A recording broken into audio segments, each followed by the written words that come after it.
Koppel, host of the Time for Coffee podcast, where you get firsthand career advice into the jobs and industries that interest you the most. And before we start today's show, I have a quick favor to ask you. If you haven't already, I'd be incredibly grateful if you give us a rating and a review on iTunes. And if you're like me, you need to do it now because you'll forget later and because it's the best way to help others who may be in search of career advice to find this free resource. So press pause if you haven't done it and do it right now. I'll wait. Thanks so much and enjoy today's show. Hey there, Java junkies. Welcome back to another Espresso Shots episode of Time for Coffee. I am so glad you're along for the ride. And if you're interested in breaking into digital media, you will be too. I'm not talking about the journalism side, but on the business and management side of the house, then this is the episode for you. Because my next guest logged 13 years as the president and general manager of the Washington Post, leading the transformation of that company from a print-centric business model to a digital powerhouse. But before I introduce you to Stephen Hills, I want to make sure you've signed up for the Java Junkies Journal. That's Time for Coffee's weekly newsletter, and it comes out bright and early on Monday mornings, and it has unique insights into dozens of different industries from the professionals who are actually working in them. Just head over to the Time for Coffee website at time4coffee.org, and the sign-up box is right there. Now, my Java lovers, please grab your mug and take a chug of your favorite caffeinated brew, because it's time for another caffeinated career conversation.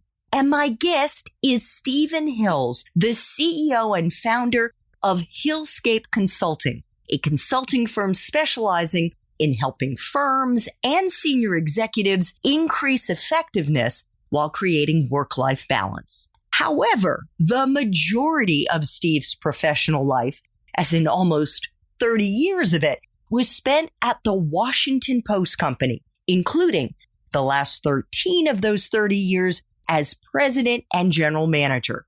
During his tenure at the helm, Steve was credited with helping to lead the transformation of the Post into a top digital media company, growing traffic and engagement by more than 200% over 3 years through innovative leadership of technology journalism.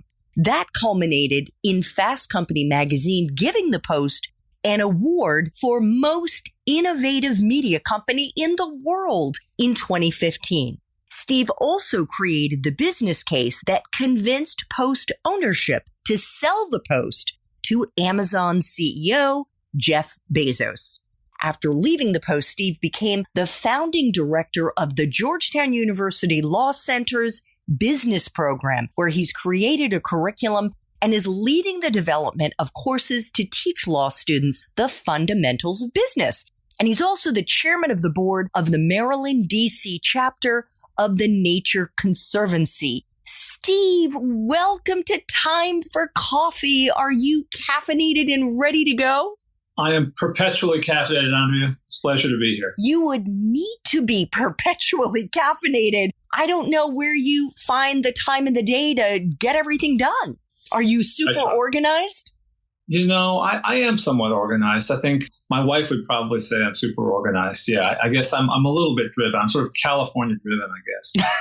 Hey, I like that combination, though. So laid back, yet focused and organized. Laid back on the surface and maybe a little more driven underneath that I let on. Yeah, you seem like a pretty laid back guy on the surface.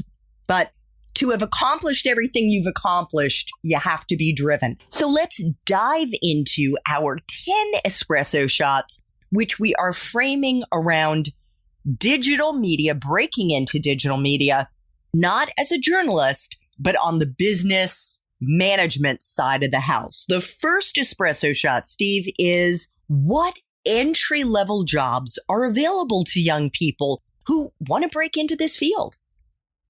Sure. I think there are a couple ways to go. So sales, I'm a big proponent of people with sales experience because I think that anytime you understand what customers need in any business, that's a great place to start. So you can sell advertising is the usual way to get into digital media. That's a great way to go.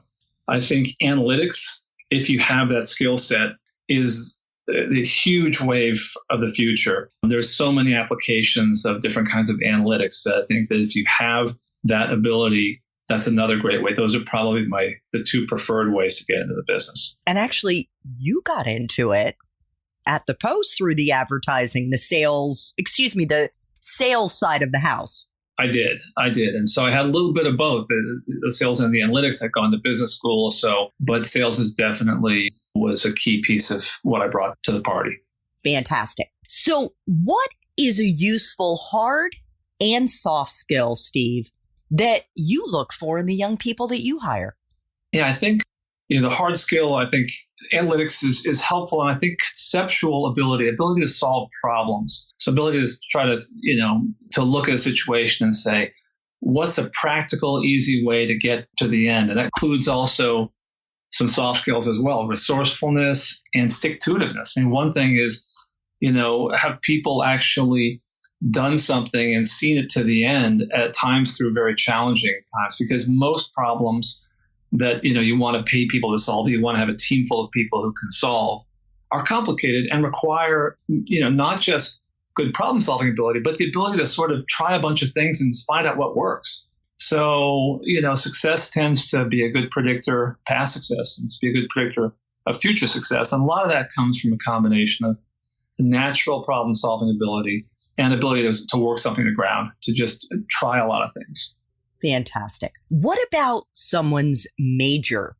Is it a deciding factor to get into the business side of digital media? In other words, if they haven't studied business, if they haven't studied, data science, whatever, is it a deal breaker? Well, since I was a philosophy major, I hope not, because obviously it was not a determining factor. In my case, I'm actually a big believer in liberal arts and in people taking a broader view. I sometimes undergraduate business major, I view that not necessarily as it's not a negative, but I don't view it as a real positive. I think that we'll talk about graduate degrees, which I think is separate, depends on the level of job you're looking for. But I think that, demonstrated ability, it can happen even with a different kind. You can be a Russian studies major and have a demonstrated ability to do something. Now, if you have data analytics, if you have something like that, that gives you a leg up in certain types of jobs. So I think there are cases where specialties can help, but it's certainly not a disqualifier if people have a broader, more generalist degree. Awesome. Now, what did you mean by demonstrated ability? Demonstrated ability for what? Yeah. So for instance, if you haven't, if you say I'm a Russian studies major, but I had a blog that I started and I did this while I was undergrad. So you have a demonstrated ability to, in that case, to develop a blog and show that you know how to develop some content. You could say, and so I did this thing where I evaluated the following things. I took the following courses where I could learn some things about data science, about programming. I programmed this website of my own. There are a lot of ways you can demonstrate a variety of abilities and interests, because both are important, that can lead an employer to say, okay, I want to know more about that, even though that's not your major, because you're much more than your major in college. But if you are a Chinese studies major and you don't have any experience in sales and you don't have any experience in developing content, you haven't done it, then what does the employer have to go on? Then they say, I don't really know why I would hire you, So the question is, can you demonstrate some ability and some experience that's relevant to digital media? Fantastic. What about a grad school degree? Is it not necessarily essential, certainly for entry-level job applicants, but is it something that you think is useful for someone to have at some point in their career in order to maybe catapult them into the C-suite the way that you are? And if so, Steve, what are the most useful ones to get? Yeah, so I'm a fan of it. It depends. I think if you get in as, again, entry level, you don't need an advanced degree. So And the more time you spend at a job, the less you need it. So, if you've spent 10 years learning on the job, you don't need an MBA. I'm a fan of an MBA. Broad, I have one. I thought it was very useful. I had started my own business after college, and I did that with no real knowledge. I've been a philosophy major. So I found business school extremely helpful, and that helped me get a foundation in business that's really helpful. However, if you've been a consultant, if you've been at some management consulting firms, they teach you a lot about business. It becomes less necessary to get a business degree. There, a data science degree, you mentioned someone like that. There are different types of computer science degrees. Those are very helpful also if that's your area of interest. So I think that for entry level, it's not important. But if you want to advance farther, you either have to demonstrate a lot of capacity to do things within a functional area that then you can sort of grow over time. And they don't need it. You don't need the advanced degree. Or if you want to step back and you say, no, I really want to delve into some particular area and become a real expert in this area, then that's a good, like for instance, computer science or analytics, you might want to go into that area. Or if you say, I want to become a manager and get a little more general skills, I think it makes sense to get an MBA. None of that's necessary, but I think there are a lot of different ways to get to develop a career. It just, it really depends on a lot of different circumstances. There's no right answer. Great advice. And I think that's all the more reason for our young listeners to, after they graduate, go into the working world, do stuff, whatever it is, do it, try it out. And if you get interested in the industry that you're in right there, you may decide, gosh, I can just get on-the-job experience. Or if you want to pivot into another industry that requires additional skills that you're lacking, maybe then consider something like an advanced degree. Yeah, I'm a big fan of sort of bouncing off the world a little bit. Like you just don't want to dive into your own world and say, I'm going to go do the following things and come out fully baked, ready to go. You got to have experiences and you test out what do you need to know, what do you not know that you wish you did, what jobs do you really like, what jobs do you not like. All of that informs your decisions going forward. Okay. What about life experiences, Steve? What in your experience, and I'm going to give a little teaser here, as a former Fuller Brush salesman, do you think, and bartender, are most useful for someone who's starting out on the business side and management side of digital media? Yeah, those are two good ones, bartender and Fuller Brush salesman. I leave Fuller Brush salesman on my resume to this day because I think it shows a little bit of what I was talking about, a willingness to do the job and get it done. Most people don't even know what that is. But I'm from the San Francisco Bay Area, and I go around and go to door into businesses and sell things to people like the secretaries working. I sell them hairbrushes and different things like this. And it was not a glamorous job, but it taught you about getting up and going to work and just what I did to make money. So I think that to use that as an example, one of the things I like to see is people overcoming adversity or just doing some hard work that wasn't necessarily glamorous. Like people say, oh, I worked for the CEO. There's a job my father helped me get that I work for. Maybe it's a great company, maybe it's a great title, assistant to CEO, but are you really doing hard work? Are you learning through hard work? So I think a life experience can be anything where you've had to work hard or overcome adversity personally. When you see, sometimes there's a story someone has that's, that you can take sort of lemons and make lemonade, where you say, boy, this is a really tough situation you face. But the fact that you overcame that is an incredibly powerful part about your story. It's always important to look and say, does this person, have they had academic success, which tells you something about a person? Then have they had life success? Have they been exposed to things? Have they gotten out in the world? There's a great saying. So Goethe said that, that talent is developed in solitude and character in life's stream. And I think I like that phrase because people can be very talented, have very good GPAs. That's very important. But what about character? What have they learned about themselves? What have they overcome? I think those are really important questions. I love that. And especially because I think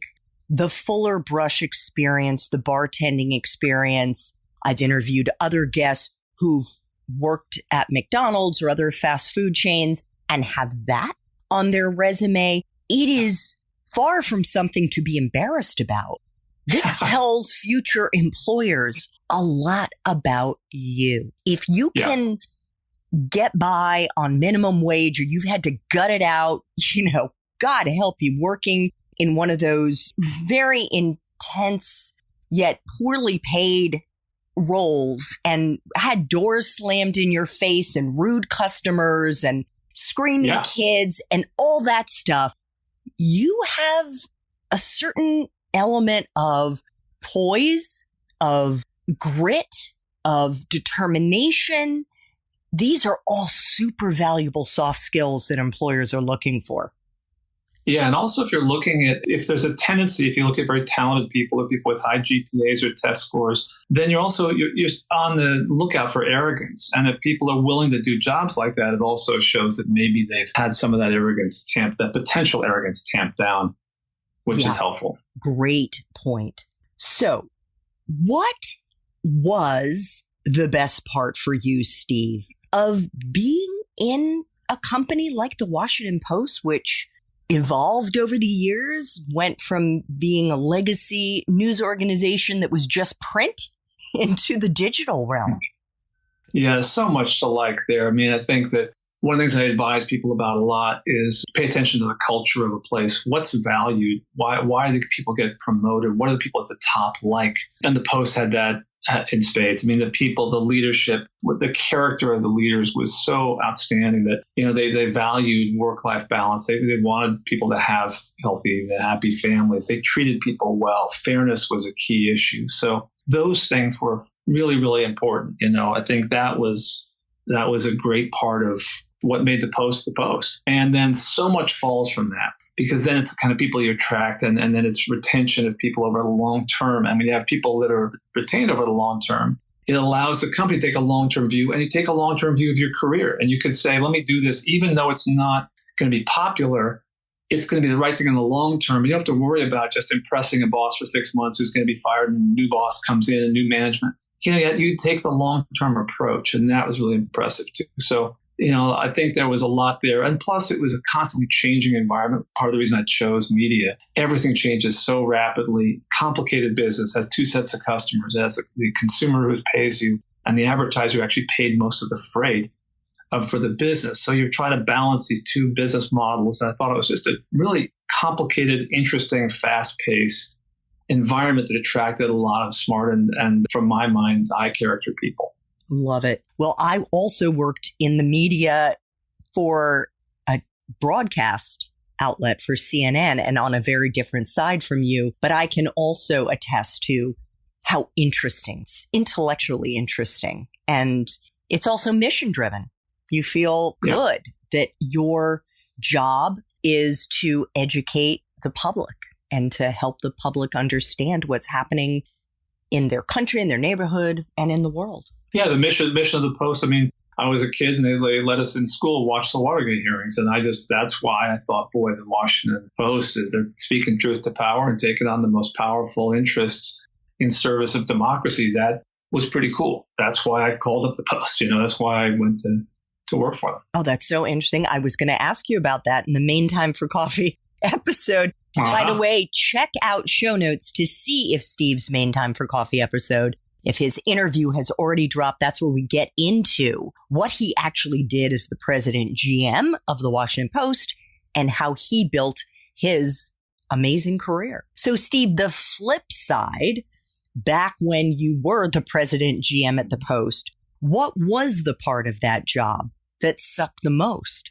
I honestly, this sounds Pollyanna, but I really love my job. And I remember my wife would always say to me, she said, boy, you were one of the few people I know who just really loves their job. And so that was pretty much true. And I wouldn't mean I wouldn't get angry and frustrated, but there wasn't anything that was sort of habitually bothered me. It was something new and different, constant irritations. And I think the one thing that's just hard about a job like I had is that someone once told me that the most complicated problems rise to the top of an organization. And that's true. So every day people come in with, here's a really difficult problem. They go like, oh my God, can't I have some easy problems? There were a lot of really challenging things. And that was difficult. And then there's always the personnel things that sucks. I mean, when somebody, when you see good people making mistakes and people doing things they shouldn't do, and dealing with that stuff is just hard. And that comes with the territory. You got to make really tough calls when people don't do the right stuff. But it's sometimes hard when you see good people making mistakes and that really hurt their careers. That's tough to deal with. Absolutely. What's the best career advice you've ever gotten, Steve? Oh, yeah, I've gotten a lot of good career advice. I think one piece of advice was just very simple, which was treat everybody well on your journey. And I think that's really good advice. And the further what this guy said, it was a marketing professor at business school. He said, one reason for doing this is just because it's a good way to live your life. And that's just the way we should be. That's probably sufficient. But another is that at every time in our careers, people slip. And I can say from watching careers, people make slips. Everybody has slip ups in their careers. And when you do, this guy said, you can have one of two reactions. Either people will be there with a helping hand to help you out, or they'll be there with knives to plunge them into your back. And so you can see the people who really haven't treated people, have been so interested in managing their own careers and sort of selfish around their careers. You can just see sometimes when people do slip up and no one's there to help them. And other times when people who've been more generous and nicer and more sort of open and kind, the whole organization reaches out to help people when they slip. So I think that was good advice. Oh, that's beautiful. I love it. Okay, fun question. What movies, if any, or Netflix, Amazon, Hulu streaming shows or books do you think accurately depict your profession?